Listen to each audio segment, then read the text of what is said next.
em này trong Zoom. Tôi xin giới thiệu, tôi là Nguyễn Trung Tình. Năm nay tôi 43 tuổi. Tôi hiện tại đang sinh sống và làm việc tại Nam Định. Đấy. Tôi báo cáo với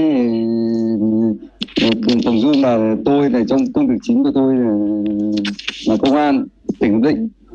Thì trong lĩnh vực sinh hoạt, ăn uống nọ kia, thứ là tôi sinh hoạt ăn uống là cũng nhiều cái thì nó công việc này mạnh nóng thì rượu chè nọ kia. Đấy thì tôi cũng bị về cái vấn đề là gan nhiễm mỡ, rồi là cũng phát hiện về vấn đề viêm gan B cách đây 10 năm rồi. Đấy thì khi gặp về vấn đề là chỗ gặp chỗ sản phẩm CBD này, đấy thì tôi thường xuyên tôi sử dụng. Đấy, nhất là bộ ba tinh lọc pho 4 và sim 4 và insulin, dầu ba sang và trà gan và trà tê. Thì cách đây khi mà chưa dùng ấy thì tôi cũng đi khám bệnh ở trên Bạch Mai về gan nhiễm mỡ với viêm gan B, thì gồm các kết luận thì nhiều khi là chán vất kết luận ở bệnh viện này. Thế đúng ngày 1 tháng 9 vừa rồi tôi đi tôi mổ vết thương, ngày trước thì tôi bị thương binh. Đấy thì tôi mổ và tôi có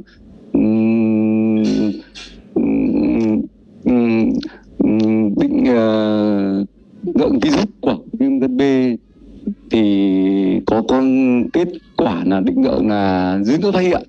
Đấy, tôi rất vui mừng về cái sản phẩm này. Đấy, và tôi thường xuyên tôi sử dụng. Đấy, và khi mà tôi từ bàn mổ tôi xuống là tôi uống đúng 1 liều kháng sinh, và trong khi đó về là vợ tôi là chủ yếu là cho tôi dùng về pho 4 với lại bộ ba tinh lọc với sin 4 và insulin với lại dầu ba sam, trà gan với trà tê. Đấy. Giới thiệu với thủ lĩnh huynh là tôi là chồng của Đặng Thị Ngoan ạ. Xin rất là tuyệt vời, xin cảm ơn anh. Vâng. Rất là nhiều. Vâng, anh Tình là một chiến sĩ công an đúng không? Chiến sĩ công an, và chúng ta biết là các chiến sĩ thì đúng là tiếp khách nhiều, cho nên là gan nhiễm mỡ và đặc biệt là cái vấn đề viêm gan B.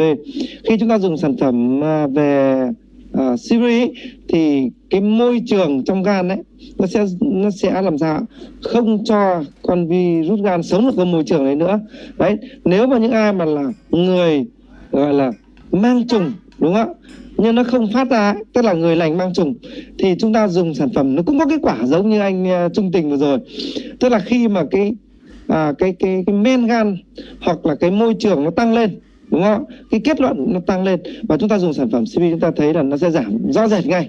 Đặc biệt là các cái dòng sản phẩm về sin 4 đó, đặc biệt là thải độc, thì chúng ta biết rằng nếu chúng ta ví dụ như là bây giờ anh Trung Tình có thể vẽ ra một cái tờ giấy, lấy cái tờ giấy trắng gạch đôi ra